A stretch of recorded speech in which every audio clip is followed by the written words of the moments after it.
Rita here. You are back in the limelight. We are going live yet again today. I do lives every couple of weeks. We bring on great friends of the show. We bring back on domesticshelters.org. You know, I've spoken about them frequently. I do talk about them even offline as much as I possibly can, because I do feel that we are doing a public service to those that are being abused, that are in domestic violence situations, that are seeking help, needing help, and whether it be you, yourself, or someone that you know, we like to come on and bring on our guest experts so that they can better help you navigate through some very difficult times. Already we're in difficult times between COVID and now with the riotings. There's a lot of unrest, and just generally it's a fulminous kind of atmosphere, if you will, on a global level. I think that this sort of elevates, if you will, and escalates emotions generally a lot more than they normally would be. So let me bring back on Rita Smith. There she is. Rita is the VP, is it of External Relations? Am I remembering that correctly? Wonderful. Yes, for domestic shelters, for domesticshelters.org. Again, great friend of the show. I love it when we can get the messages out, Rita. And you are an expert in your own right. You have worked in the domestic violence arena for quite a number of years, so you do know what you're talking about. If I remember correctly, you used to even answer some phones for the abuse and the victims that were calling in. Is that correct? You'd be on the other end of a line? Yeah, absolutely. I for about 10 years worked in crisis shelters here in Colorado. So yes, I have been in the shelter crisis environment, led a shelter crisis and the National Coalition Against Domestic Violence, and now do private consulting. So over 30 years. Over 30 years. Let me ask you this, though. In some of the calls, or any of the calls that you took over those 30 years, how let me ask you this. What was the success rate in helping the victims to move on? Let's answer that question first. Okay. So that's a little bit hard to answer with any definitive numbers, because a lot of times in crisis shelters, what you're doing is meeting an immediate need. Mm-hmm. And then when people get feeling safer, or they move out and they go on with their lives, they don't often want to come back and visit that. Right. So we rarely heard from people that we were helping. And it made it hard. It made it hard to do that kind of crisis work, because you kind of were always working on a crisis as opposed to hearing about what the success rates were for the people that had come through. So no success stories ever came back around? You never heard of, hey, periodically, yeah, and those were really wonderful things when someone would call and say, I just wanted to let you know I've got a job and I've been safe for 2 years and I'm actually dating a really good guy. So we would hear that periodically. But you know, for me, success was that night they were safe and they weren't going to get hurt. And I had to look at it from that perspective, that today they're safe, and that's a success. Absolutely. So what constitutes abuse? Domestic, let's break that down a little bit. What is it and what is it not? Well, I think when we talk about domestic violence or abuse, most people think about physical violence. They think about being hit, shoved, strangled, the kind of things that are physical contact. And that happens frequently and often.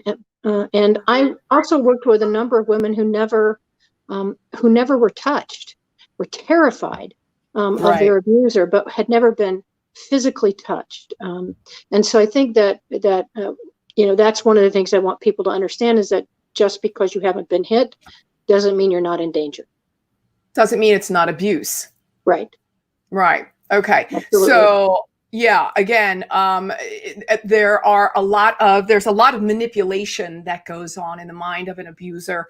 Right. And let's touch upon some of those things that, you may not be, it might not be screaming at you in the sense that, it's not really hitting you, that it might be abuse. And you're kind of wondering, was that abusive, or is it just me? Yeah, there's such a variety of ways that an abuser can use tactics to control someone. And not all of it looks or sounds threatening.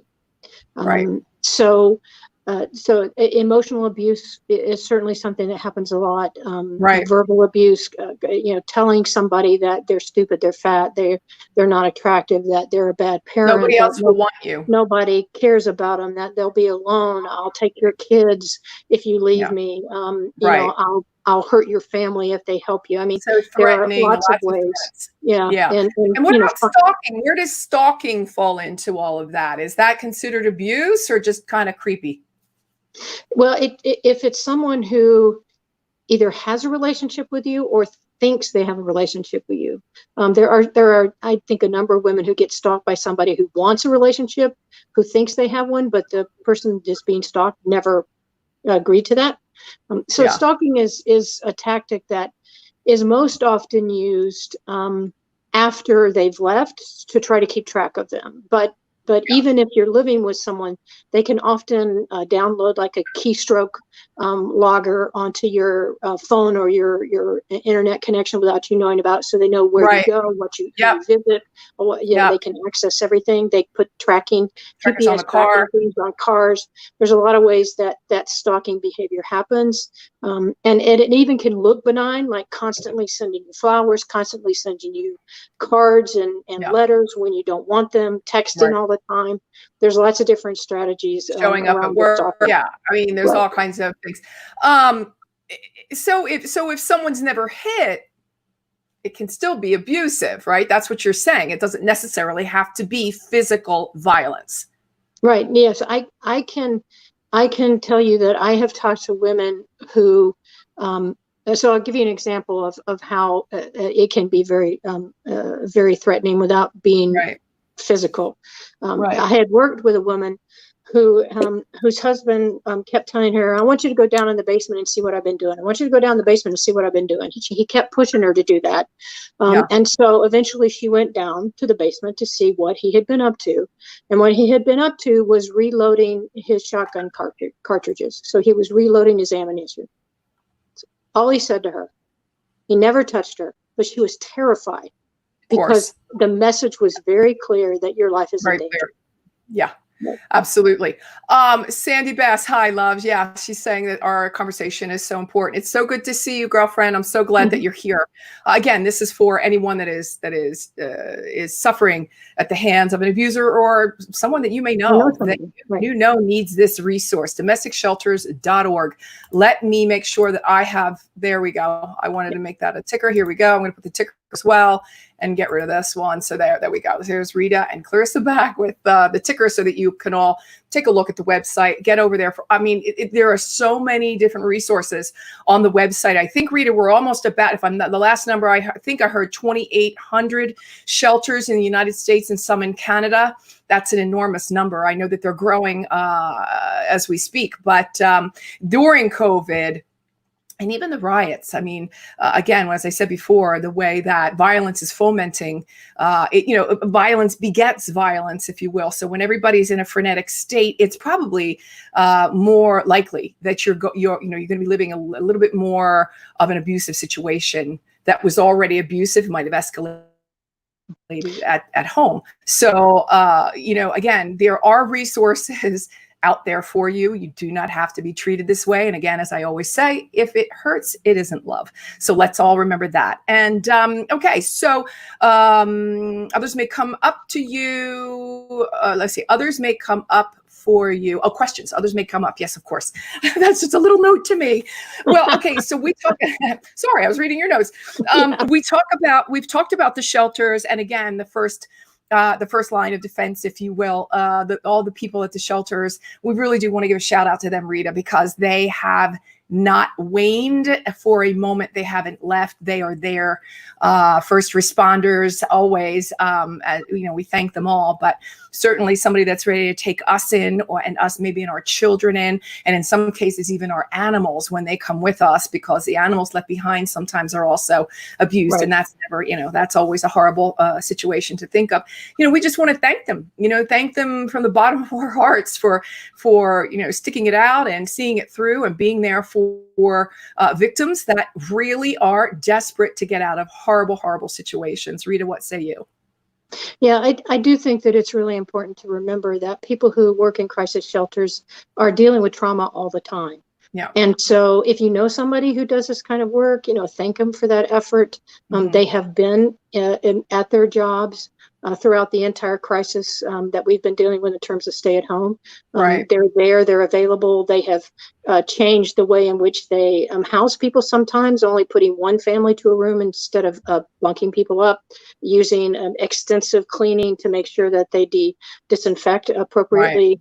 But still, Yeah. the trauma is the trauma, and so they're dealing with that on a regular basis. And I think that that one of the things that we're trying to deal with, I think, in this work is figuring out how, because of the expanded distrust of law enforcement, certain communities are not calling, even less than they were before. And so, how do we reach those communities to find the people who need us if they're not going to go through law enforcement, because they were already hesitant to do that. Yeah. And now it's not even a thought process. So a lot of impact on people who are quarantined at home with an abuser, and then the expanded distrust of police, I think is adding some layers. But I know advocates respond to these kinds of things in amazing ways, and they'll figure it out. They'll be creative. Call them. Look on domesticshelters.org and get the resource near you. Call them. They'll help you figure out a safety plan. Here's another thing that I think we ought to mention while we're here is that when you go to domesticshelters.org, there's a way of helping and giving back. Rita, do you want to talk to that? Yeah, you can look for a shelter in your area. So you use your zip code in the search area. You find a list of shelters that come up, list of programs in your area, and you can. Many of them have a wish list. That we have a program with Amazon where you can order desperately needed products that they need will be shipped directly to that program. And helps them, save their funds for more, for things that are non-material. What's really helpful, Rita, is when you go to these pages, it's already there what they need. In other words, you're not guessing what they may need. It's already right there, and you can just go, well, I'm going to send a box of those. Here's some diapers. Here's some, I don't know, a can of beans, whatever it is. I don't know. I've never, been to the page. I have, but I don't remember what's there. But you can go and just take a look at what what is actually needed, and then Amazon will deliver it directly for them.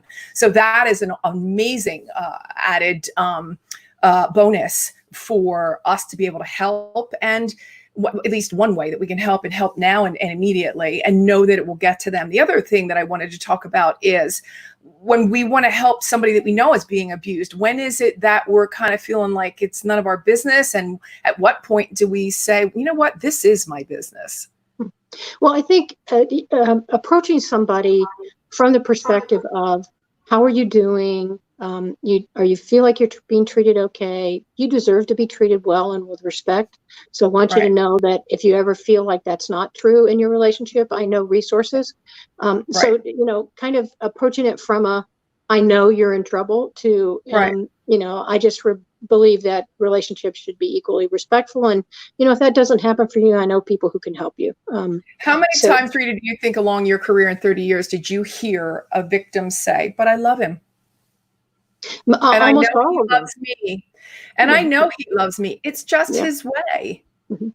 Yeah, I think that that's what he tells her. And he tells her often enough that it's hard not to believe it, because you want to believe somebody that you care about. But for me, it's what the definition of my love does not include me being in danger or in fear. So if those two things are present, even if somebody's telling me they love me, it's not the kind of love I want and I deserve. So I think that for people who are involved in relationships where they do have those feelings of fear or they've been hurt, find a different person, because you deserve to be treated with the respect that you're willing to give someone else. Yeah. Will a shelter help you if it is not physical violence and just the manipulations, or I don't want you talking to your family anymore, or nobody wants you and you're too fat? At what point does a shelter say, well, or does a shelter take on any abusive situation? What does that look like? Well, they do an assessment, an intake assessment, to determine what level of danger they think they are in. So they have particular questions they ask to kind of rate the risk factors. And you don't have to be physically abused in order to be entered into a shelter and supported there. So it's about the intake process and determining, is this person in immediate danger? Is anyone in their family in immediate danger? Are their Right. pets in immediate danger? And then they'll help them no matter what. So it's about the process of determining what the risk factors and the danger assessment is, and helping them from that point. And I think the other thing that's important to say is there's never really a better time of day. When you need it, you go. And I know that the shelter are 24/7. They will, am I correct when I saying, pretty much 24/7 will answer a phone pretty much anytime. They're going to be there should you need them. The other thing that I think we wanted to touch upon is really important, Rita, is when you go to domesticshelters.org and you take a look, around the website again, the resources are all there. There's nothing they haven't seen, nothing they haven't heard, and nothing they haven't covered. So there's a blueprint. Can you talk about the blueprint or the plan, if you will, for getting away from an abusive situation? Yeah, it's one of the things that we figured out a long time ago as we worked with victims of domestic violence, is that how they get out and how they stay safe is different for everybody. And so we started looking at, how do we help this person create a safety plan? And that's kind of what we call it now, is a safety plan, to escape and to stay safe. So how you escape may look a little different than how you stay safe long term. But we talk with them about what their strategies are, what their support systems are, what they think will happen if they leave, and what do they think he will do, and what are the things they can put into place to make sure they're safe to respond to that. So it's working with an advocate, going over what they want, what they need, what their plans are, and finding ways to improve their safety as much as possible after they leave. Right. What to do when an order of protection means nothing to the abuser? Well, who I would like it to mean something to all the time is law enforcement and judges.